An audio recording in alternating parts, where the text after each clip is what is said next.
18 जनवरी 2025 को दैनिक जागरण अखबार में नीलू रंजन का एक लेख जाति आधारित जनगणना के संदर्भ में छापा गया। वो लेख पढ़ने के बाद ये बात समझ में आई कि सरकार जाति आधारित जनगणना का खुलकर विरोध करने की हैसियत में नहीं है, लेकिन वो जाति आधारित जनगणना नहीं करने के बहाने ढूंढ रही है। एक लंबे समय से जो आरएसएस बीजेपी के लोग जाति आधारित जनगणना का विरोध करते रहे, इसके पहले कांग्रेस के लोगों ने लगातार जाति आधारित जनगणना को रोककर रखने का काम किया। जब 2009 से भारत मुक्ति मोर्चा ने जाति आधारित जनगणना को लेकर देश में बहुत बड़ा आंदोलन चलाया और ओबीसी एससी एसटी के सांसदों ने देश की पार्लियामेंट को बंद किया, तो ओबीसी को गुमराह करने के लिए तत्कालीन प्रधानमंत्री मनमोहन सिंह जी के कार्यकाल में सोशियो इकोनॉमिक सर्वे किया गया, जिसकी रिपोर्ट पब्लिश नहीं की गई और इस सर्वे को ओबीसी की जनगणना और जाति आधारित जनगणना कर ली गई, इस प्रकार का प्रोपेगेंडा तब से लेकर आज तक किया जा रहा है। तो कांग्रेस पार्टी भी जाति आधारित जनगणना और ओबीसी की जनगणना के खिलाफ लंबे समय से रही है और भारतीय जनता पार्टी भी जाति आधारित जनगणना और ओबीसी की जनगणना के खिलाफ में लगातार रही है। लेकिन देश में भारत मुक्ति मोर्चा के द्वारा, राष्ट्रीय पिछड़ा वर्ग मोर्चा के द्वारा और इनसे जुड़े तमाम संगठनों के द्वारा लगातार पिछले लगभग 1.5 दशक से प्रमुखता से जाति आधारित जनगणना और ओबीसी की जाति आधारित जनगणना की आवाज़ उठाई जा रही है। ये आवाज़ आज इतनी बड़ी आवाज़ हो गई है कि आज इसको दबाना संभव नहीं है। इसको दबाना संभव नहीं है, इसलिए इस मुद्दे में कमियां ढूंढी जा रही हैं कि क्या समझाया जाए, किस प्रकार से लोगों को बताया जाए कि देश में जाति आधारित जनगणना और ओबीसी की जाति आधारित जनगणना नहीं की जा सकती। इसको कैसे समझाया जाए, इसके लिए तमाम प्रकार की कोशिशें हो रही हैं। इस मुद्दे को कैसे दबाया जाए, इसके लिए भी तमाम प्रकार की कोशिशें हो रही हैं। जैसे मंडल कमीशन को दबाने के लिए मंदिर मस्जिद का मामला खड़ा किया गया था, वैसे आज जाति आधारित जनगणना के मुद्दे को दबाने के लिए काशी मथुरा संभल जैसे मुद्दे लगातार खड़े किए जा रहे हैं। तो लगातार इसको दबाने का प्रयास हो रहा है, इसको रोकने का प्रयास हो रहा है और इसको ना करना पड़े इसके लिए क्या बहाना ढूंढा जा सकता है, लगातार इसकी भी कोशिश जारी है। मामला तो यहां तक पहुंच गया है कि जाति आधारित जनगणना और ओबीसी की जाति आधारित जनगणना ना करना पड़े, इसके लिए पूरे देश की सेंसस को सेंट्रल गवर्नमेंट के द्वारा रोक कर रखा गया है। कोविड के समय में सेंसस को रोका गया था, उसके बाद से कोविड का बहाना बनाकर लगातार सेंसस को रोका गया है और ये कहा जा रहा है कि कोविड की वजह से अभी तक सेंसस नहीं हो पाई। लेकिन कोविड के बाद सारी परिस्थितियां सामान्य हो गई हैं, सभी प्रकार के काम हो रहे हैं, इलेक्शन से लेकर बहुत सारे काम हो रहे हैं, तो जाति आधारित जनगणना में अवरोध क्या है और आम जनगणना करने में अवरोध क्या है? अवरोध इस बात का है कि नरेंद्र मोदी जी, जो कि खुद को ओबीसी बताते हैं और हम ओबीसी हैं, हम पिछड़ी जाति के हैं, इसलिए हमारा अपमान होता है, ये डंका पीट करके सेंट्रल गवर्नमेंट में आए हैं, देश के प्रधानमंत्री बने हैं, उनका एक टर्म पूरा हो गया, जनगणना नहीं कर पाए, दूसरा टर्म पूरा हो गया, जनगणना नहीं कर पाए और तीसरे टर्म में भी उनका काम चल रहा है, लेकिन अभी भी जाति आधारित जनगणना पर कोई फैसला उनके द्वारा नहीं लिया गया है। तो आरएसएस और बीजेपी को कहीं ना कहीं इस बात का डर है कि उनका जो बड़ा वोटर है वो ओबीसी समाज के लोग हैं, और ओबीसी में इस बात को लेकर बहुत ज़्यादा आक्रोश है कि देश में जानवरों की गिनती होती है, कुत्तों की गिनती होती है, मगर ओबीसी की गिनती नहीं होती। इस बात को लेकर बहुत ज़्यादा आक्रोश है। तो अगर देश में जनगणना की गई और उस जनगणना के साथ जाति आधारित जनगणना और ओबीसी की जाति आधारित जनगणना नहीं की गई, तो इससे देश में ओबीसी समाज के लोग आरएसएस बीजेपी से नाराज हो सकते हैं और इससे आरएसएस बीजेपी को चुनाव में नुकसान हो सकता है। इस डर की वजह से आरएसएस बीजेपी के लोगों को जो जनगणना पहले करवा लेनी चाहिए थी, उस जनगणना को 2024 के इलेक्शन तक रोक कर रखना पड़ा। इसके बाद अब भी जाति आधारित जनगणना ना करना पड़े, इसके लिए वो बहाना खोजने का काम कर रहे हैं। उस बहाने में ही जो नीलू रंजन का लेख आज दैनिक जागरण में छपा है, वो उस बहाने को लोगों में स्थापित करने के लिए छापा गया है, ऐसा मेरा मानना है। क्योंकि नीलू रंजन जी उस लेख में लिखते कि सरकार जाति आधारित जनगणना तो करना चाहती है, लेकिन उसमें कई अड़चने हैं, कई दिक्कतें हैं। तो नीलू रंजन जी लिखते हैं क्या दिक्कतें हैं कि ओबीसी का पहचान कैसे किया जाए, ओबीसी की पहचान कैसे किया जाए, इसका कोई सटीक फार्मूला नहीं। जब मंडल कमीशन लागू हुआ तो ओबीसी की कास्ट की सूची बनी और किन किन जातियों को मंडल कमीशन में शामिल किया गया, उनकी सूची। फिर आज की तारीख में ओबीसी में किस स्टेट्स की कौन कौन सी जातियां शामिल हैं, उनकी सूची सरकारों के पास में, और इसी के आधार पर स्टेट गवर्नमेंट कास्ट सर्टिफिकेट जारी करती है, सेंट्रल गवर्नमेंट कास्ट सर्टिफिकेट जारी करती है।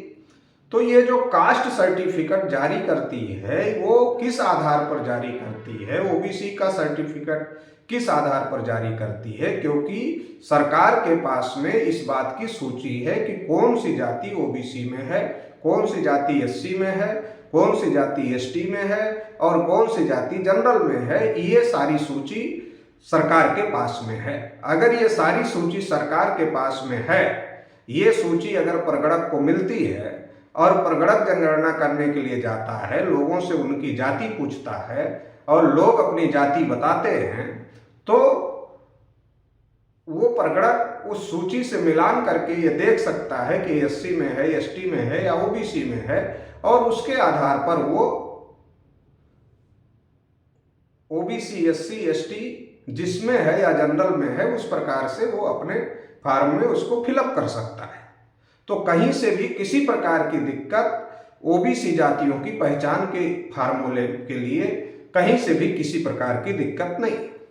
दूसरी दिक्कत जो ये अपने लेख में दैनिक जागरण में लिख रहे हैं, वो लिख रहे हैं कि ओबीसी, एससी, एसटी के जो ज्यादातर लोग हैं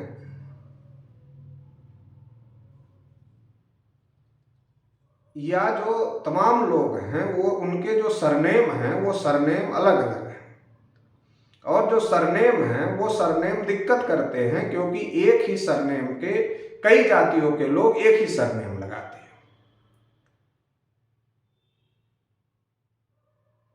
सरनेम से जाति नहीं पता चलती है, जाति अलग है और एक ही जाति के लोग अलग अलग इलाके में अलग अलग जाति के लोग एक ही प्रकार का सरनेम लगाते हैं।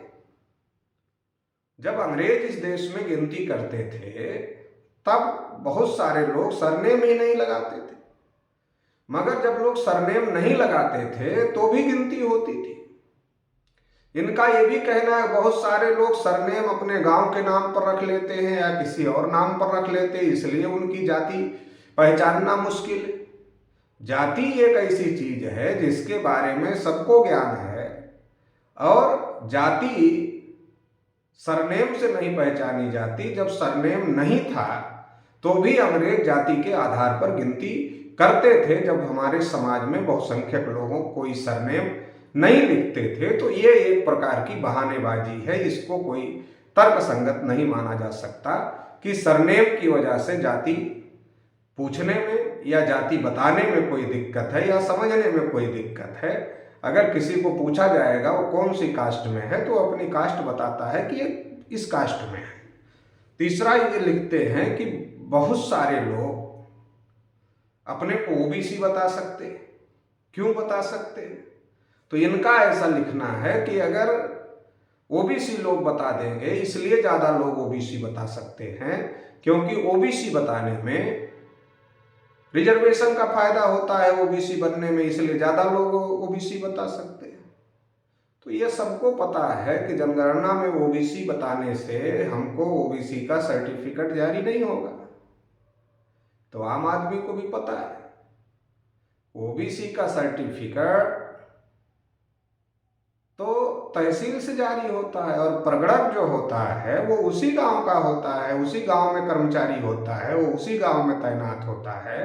तो प्रगणक को पता होता है कि ये किस लोगों, कौन से लोग यहाँ हैं, कौन से लोग नहीं हैं। तो इस प्रकार से एक तो प्रगणक को सबके बारे में पता होता है क्योंकि वो वहीं तैनात होता है। दूसरा जो होता है कि अगर कोई जनरल कास्ट का आदमी अपने को ओबीसी बता दिया तो इससे उसको ओबीसी का सर्टिफिकेट जारी नहीं होगा, क्योंकि जनगणना से तो ओबीसी का सर्टिफिकेट जारी नहीं होता है। ओबीसी का सर्टिफिकेट तो बाकायदा सत्यापित करके तहसील जारी करती है। तो इस स्टेट गवर्नमेंट जारी करती है। तो इस प्रकार से जो तर्क दिए जा रहे हैं वो तर्क कोई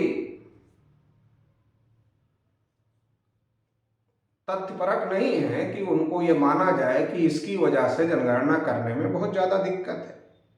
नरेंद्र मोदी जी तो कह रहे हैं कि हम लोग बहुत ज़्यादा विकास कर लिए। आरएसएस बीजेपी के लोग कह रहे हैं पिछले 10 साल से हम लोगों ने तो देश को कहां से कहां पहुंचा दिया। जब इतना ज़्यादा विकास कर लिए, अंग्रेज तो जब देश नहीं आज़ाद हुआ था तब जात के आधार पर गिनती कर लेते थे। तो आप कह रहे हो कि आप इतना डेवलप होने के बाद भी आप जाति के आधार पर गिनती नहीं कर सकते, तो क्या आप अंग्रेजों से पीछे जा रहे हैं? ये भी बड़ा सवाल खड़ा होता है। तो ये जो जाति खोजने का बहाना है, जाति जनगणना ना करने का जो बहाना है, ये बहाना नहीं चलेगा।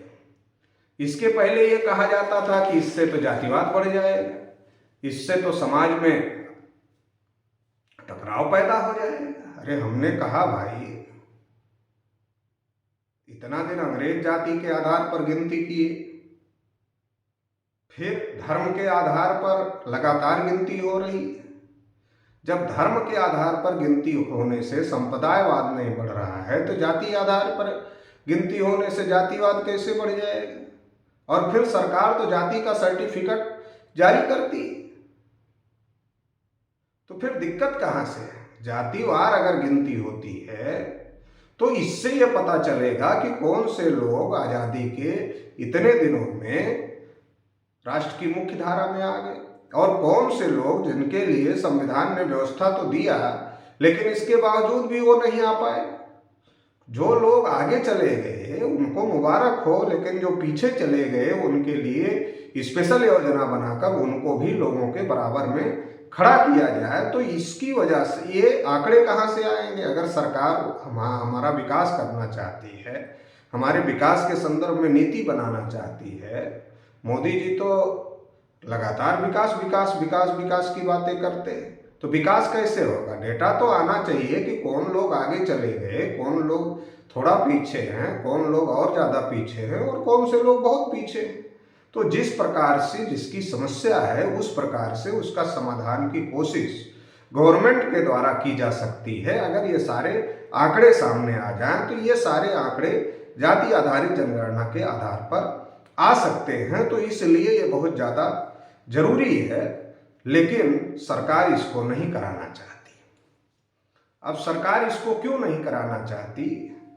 क्योंकि सरकार चलाने वाले लोगों को, जिनकी कंट्रोलिंग ब्राह्मणों के हाथ में है, उनको ऐसा लगता है कि देश की सत्ता और व्यवस्था में ब्राह्मणों का एक बड़ा तबका ही काबिज है।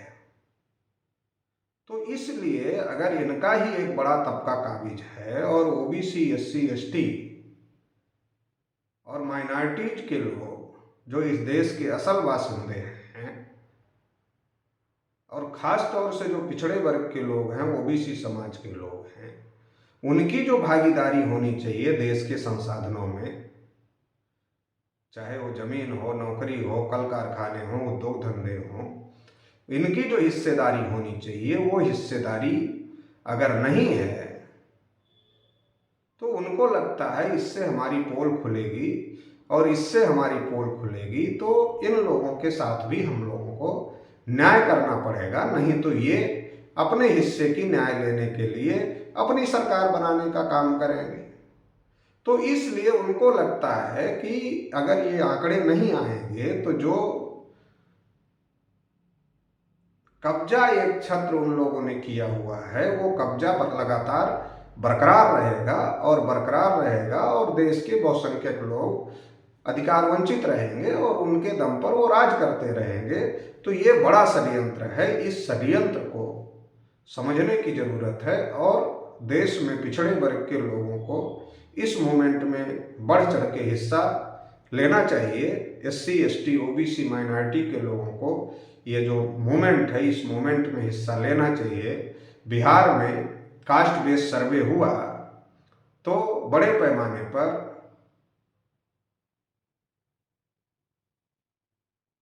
रिजर्वेशन को भी बढ़ाया गया, एससी का रिजर्वेशन बढ़ा, एसटी का रिजर्वेशन बढ़ा, ओबीसी का रिजर्वेशन बढ़ा।